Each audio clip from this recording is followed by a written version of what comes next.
Blood dripped from the knife in my hand as I stared down at the mess before me. The filet mignon sat perfectly marinated, waiting to be the centerpiece of what should have been the most romantic dinner of our marriage. 5 years together, celebrated with a carefully selected cut of meat that cost more than I'd admit to Lauren. I wiped my hands on the pristine white apron, surveying my kingdom of culinary preparation. The dining room table gleamed under the soft chandelier light I'd dimmed to perfection. The candles, her favorite vanilla scent, stood ready to be lit. Roses arranged in the crystal vase she'd received from her mother as a wedding gift. Everything was perfect. The string quartet I'd hired would arrive in 30 minutes. $3,000 for 2 hours of gentle classical music on our terrace, the same songs that played during our first dance. Worth every penny to see the surprise in her eyes. My phone vibrated against the marble countertop. Lauren's name flashed on the screen and I smiled, imagining her excitement about coming home early from work. Staying late at the office. Don't wait up. 8 words that shouldn't have meant anything. How many times had she texted the same message over the past few months? But tonight was different. Tonight was our anniversary. I was about to type a reminder when another notification slid onto my screen. Our shared expense app cheerfully announced that Lauren had just used our joint credit card at La Papillon. My fingers froze over the keyboard. La Papillon. The French bistro where we'd celebrated every anniversary since we started dating. Our special place. And she was there now, not at the office. I set the phone down carefully, as if it might shatter under the weight of what it had just revealed. Little moments started connecting in my mind like stars forming a constellation of betrayal. The new password on her phone. The unfamiliar perfume that clung to her clothes but never to her skin when she came home. The way she stepped out of rooms to take certain calls. I turned off the stove with mechanical precision. The quartet would arrive to an empty house. The dinner would go cold. None of it mattered anymore. As I grabbed my keys, I caught my reflection in the hallway mirror. I looked the same as I had that morning. Same dark hair, same blue eyes, same face. But something had shifted behind those eyes, something fundamental and irreversible. "Who are you having dinner with, Lauren?" I whispered to my reflection. The drive to her office was a blur.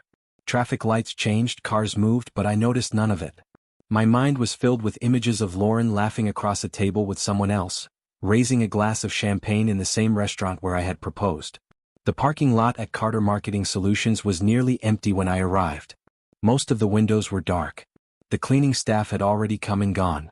No sign of the team meeting Lauren had mentioned that morning. I sat in my car, the engine idling, unsure of my next move. When my phone rang, I jumped, half expecting to see Lauren's name. Instead, it was Jessica, one of her colleagues. "David? I hope I'm not calling too late." "No, it's fine. What's up?" "Pause.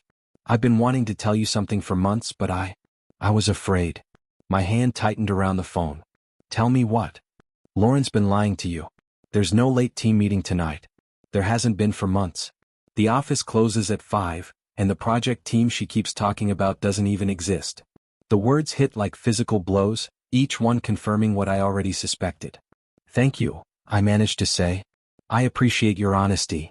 After hanging up, I opened our location-sharing app. Lauren's dot blinked steadily at La Papillon, 15 minutes across town. As I drove, memories surfaced like bodies in a lake. The distance in our bed. The lack of intimacy over the past 3 months. The deleted text messages I'd glimpsed over her shoulder. I parked far from the restaurant entrance and walked the rest of the way, my heart pounding with each step. Through the window I could see her.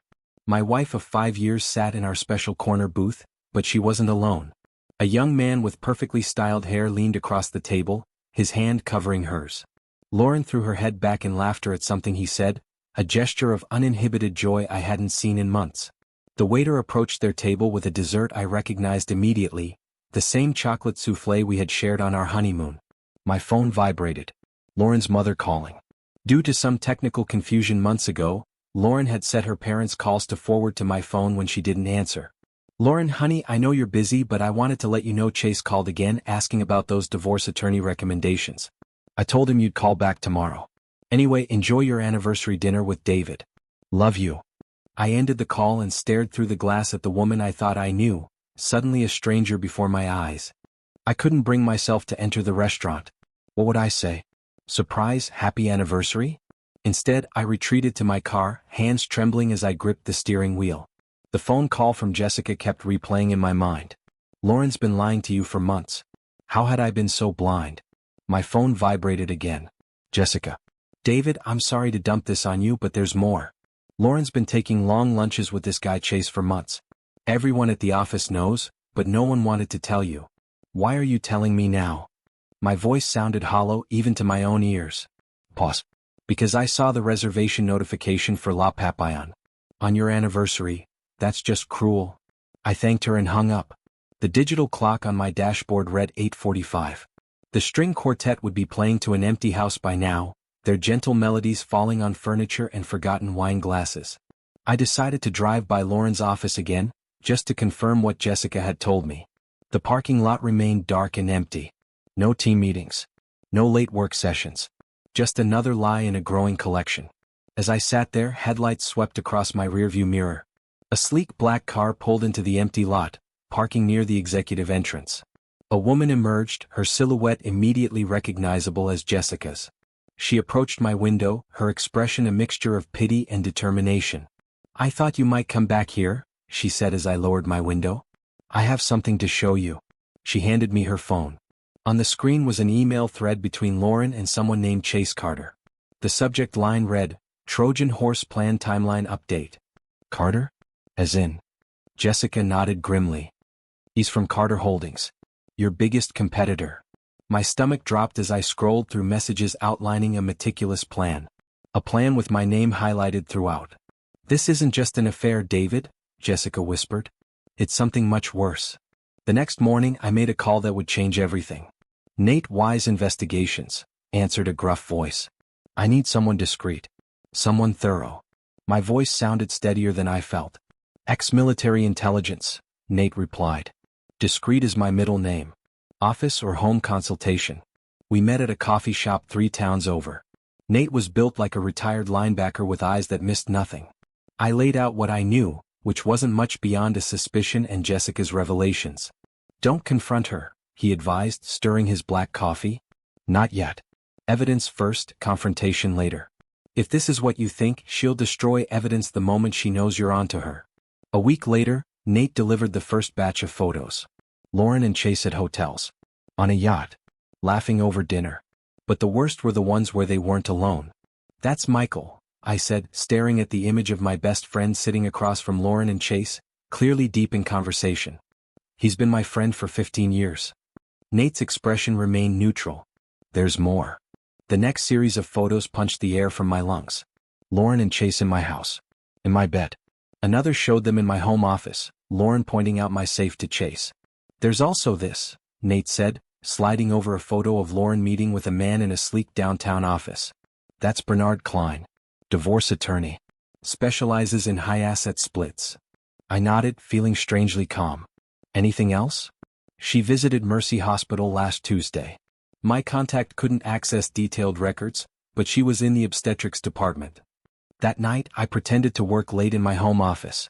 Around midnight, Lauren's phone rang. She took it to the bathroom, but the house's old heating vents carried sound in unexpected ways. Yes, it's positive, her voice drifted up. Chase is going to be so happy. The timing couldn't be better for our plan. I sat perfectly still, staring at the family photo on my desk. Lauren's smile, once so genuine, now seemed like the grin of a predator. While Lauren was at her weekly yoga class, I searched our home office. In the back of her desk drawer, hidden beneath tax documents, I found a folder labeled Carter Holdings Draft. My hands shook as I opened it. Inside were detailed plans for a hostile takeover of my company, leveraging her pregnancy and our impending divorce as destabilizing factors. The documents outlined investor commitments, market manipulation strategies, and a timeline that aligned perfectly with her pregnancy announcement. But the name at the top of the investor list stopped my heart cold. James Carter, my brother. My own brother who I'd helped through rehab twice. Who I'd given a job when no one else would touch him. The brother whose mortgage I still paid. The final page was a power of attorney form with my signature, perfectly forged. Lauren had been practicing for months. I copied everything and returned the folder exactly as I'd found it. That night, while Lauren slept, I accessed her laptop using the password I'd watched her type countless times. Her email revealed conversations with Chase about their Trojan Horse plan. Lauren was to announce her pregnancy at our company's annual charity gala, creating the image of a strong, growing family. Meanwhile, planted employees would trigger a financial crisis, forcing me to sign over controlling interest to Lauren to save the company. In her downloads folder I found recordings. Our intimate moments secretly filmed. Conversations with my business partners, captured without consent. Everything meticulously categorized for maximum leverage. Most disturbing was a folder titled, Hotel Setup. It contained floor plans of the mountain resort where my closest investors and I had our annual strategy retreat. Notes detailed where to place hidden cameras to capture compromising footage. I closed the laptop and looked at Lauren sleeping peacefully beside me. She seemed so innocent in sleep, the woman I had fallen in love with. But that woman was gone if she had ever existed at all. I touched my wedding ring, a cold circle of metal that now felt like a shackle. It was time to plan my countermove. "You look terrible," Lauren said the next morning, her concern so perfectly feigned I almost believed it. "Are you sleeping okay?" "Just work stress," I replied, matching her performance with my own. "That Miller account is giving me headaches." She kissed my cheek. "You'll figure it out. You always do." I had become an actor in my own life, playing the role of unsuspecting husband while moving pieces on a board Lauren couldn't see. My first call was to Richard Vine, a shark of an attorney who specialized in corporate sabotage cases. "Gather everything," he advised after hearing my story. "Touch nothing. Change nothing. Let them think they're winning."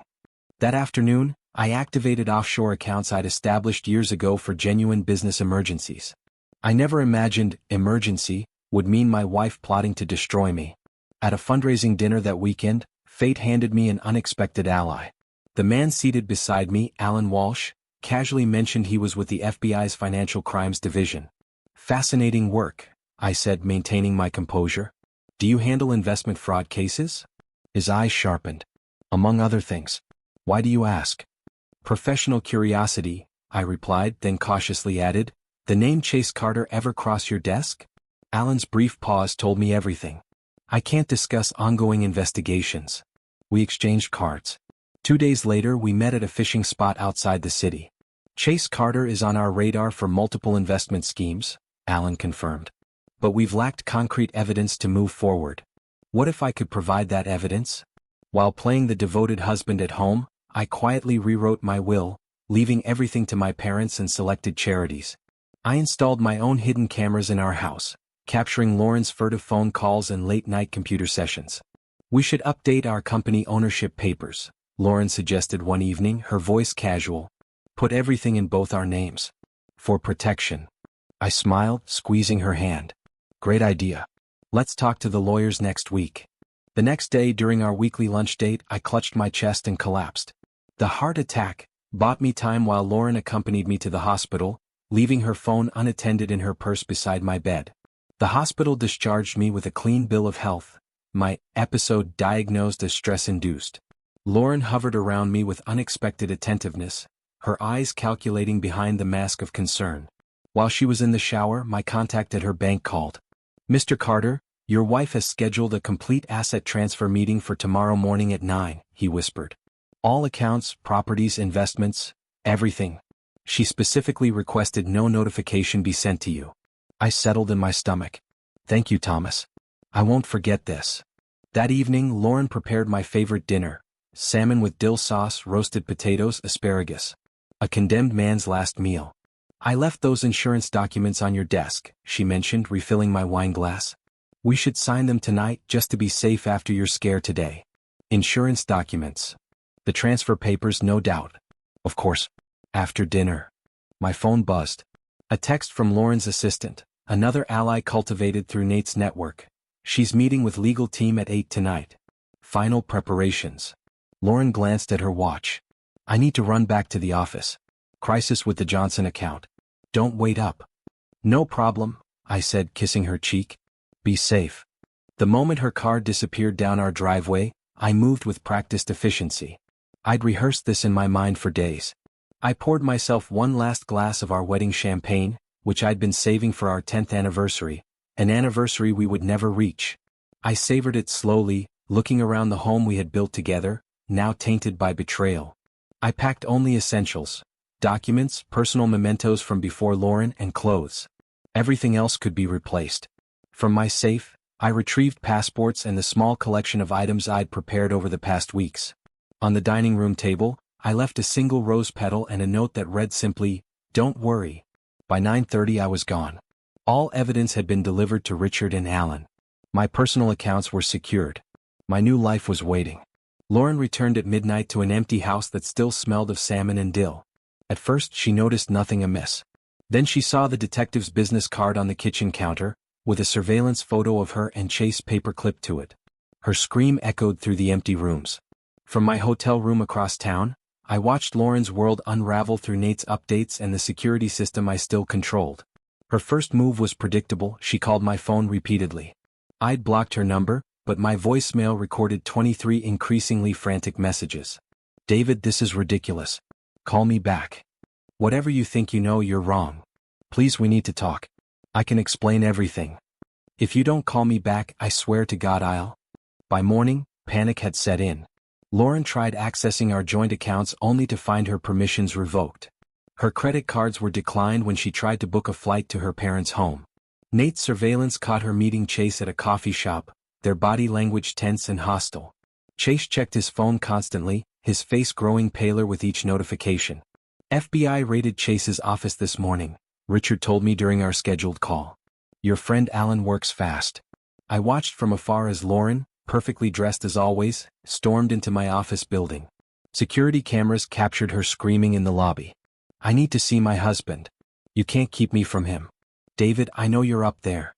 She collapsed dramatically, threatening to harm herself if I didn't appear. Security escorted her out, the incident captured on dozens of cell phones. By evening, #CarterMeltdown was trending locally. When she couldn't reach me, Lauren tried my brother. James's secretary informed her that he was cooperating with federal authorities in an ongoing investigation. Desperate, she hired attorney Brian Colton, a notorious legal bulldozer known for destroying opponents rather than negotiating. "Let him come," Richard said when I informed him. "We have everything documented. Every forgery. Every conspiracy. Every recording she made without consent." On day 3, Lauren arrived home to find FBI agents sealing our house. "This property is now part of an evidence collection in an ongoing federal investigation," an agent informed her. "You'll need to find alternative accommodation." That evening she received not divorce papers as expected, but a witness summons for Chase's criminal proceedings. Her name listed prominently under co-conspirator. The trap had sprung and Lauren was caught.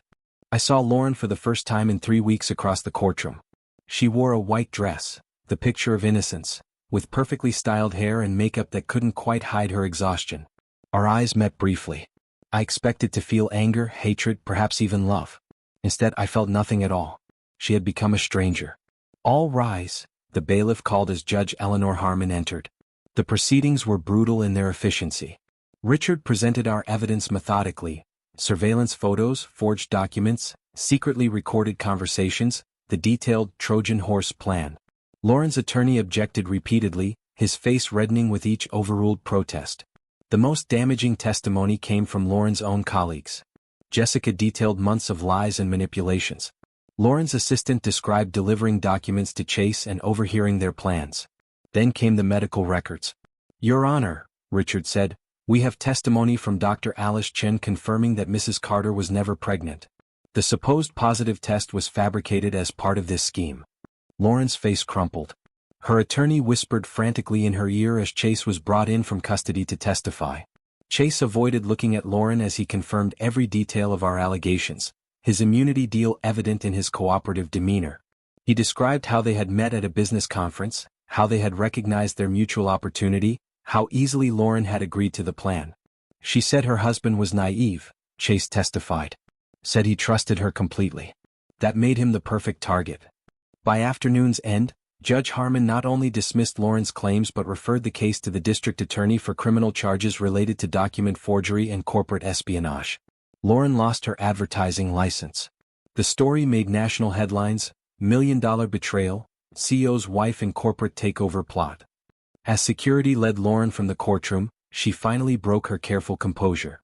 "David," she called, her voice breaking. "Please. I loved you once. That was real." I turned away, her words falling on deaf ears. Whatever we had once shared had died long before this day in court. Outside, reporters swarmed with questions. I gave them only 5 words: "Justice speaks for itself." Goodbye. 6 months passed. I purchased a coastal home 3 hours from the city. Modern, open, with glass walls that disappeared into pockets, blurring the boundary between house and ocean. Here I began rebuilding myself. I was sitting on the deck, coffee in hand, watching waves crash against the shore when my phone rang. Richard's name flashed on the screen. "Have you seen the news?" he asked without preamble. "I've been avoiding it intentionally," I replied. "Chase Carter died last night. Car accident on the coastal highway." I felt an unexpected pang, not grief but something adjacent to it. A life wasted on greed. "There's more," Richard continued, his voice unusually tentative. "We've been investigating the money trail per your request. David, Chase wasn't the mastermind. He was a puppet." My coffee grew cold as Richard explained. Documentation revealed Chase had been bankrolled by Marcus Denton, my longtime business rival. The entire operation, from Lauren's seduction to the corporate takeover attempt, had been orchestrated by Denton Enterprises. "Lauren was originally just a pawn," Richard explained. "Approached because of her position as your wife. But according to Chase's final deposition, she embraced the plan completely once money was discussed." I thanked Richard and hung up. The revelation should have angered me but instead brought strange clarity. The conspiracy had been larger than I imagined, but Lauren's betrayal remained her choice. That evening I walked along the beach until sunset, letting the information settle. When I returned home I made a decision. I established the Carter Resilience Foundation, dedicated to helping victims of financial fraud and identity theft. My own experience would fuel something constructive.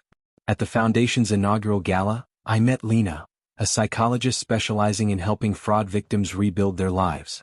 Her genuine warmth and thoughtful insights drew me immediately. "Your story helped me guide many clients," she told me over champagne. "People who lost everything to someone they trusted."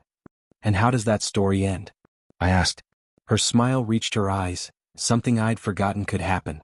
"That depends on whether they choose to remain victims or become survivors."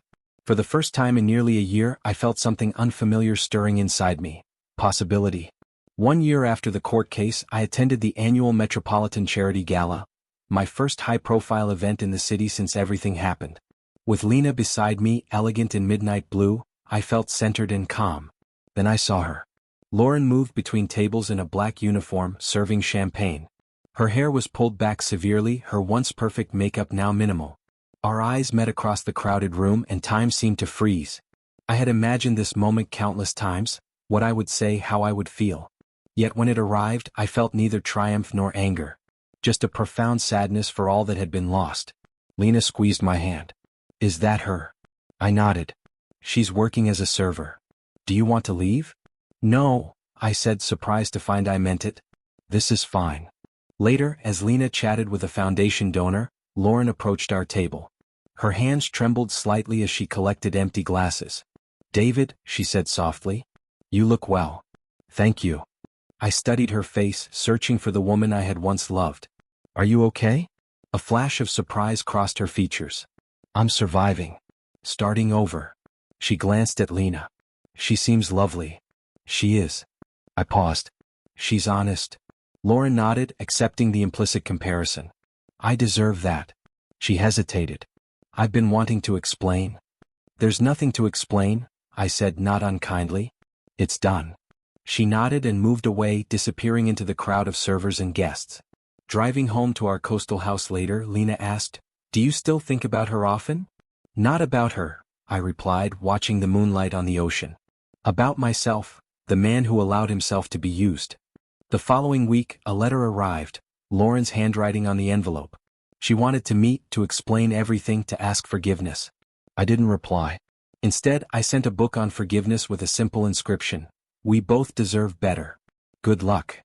That evening, Lena and I walked barefoot along the shore, discussing plans for expanding the foundation's reach. The setting sun painted the water gold, then crimson, then deepening blue. "Are you happy?" she asked. Looking at her, kind, honest, strong, I realized true victory wasn't in revenge or triumph. It was in finding peace after the storm. "Yes," I said, meaning it completely. "I am."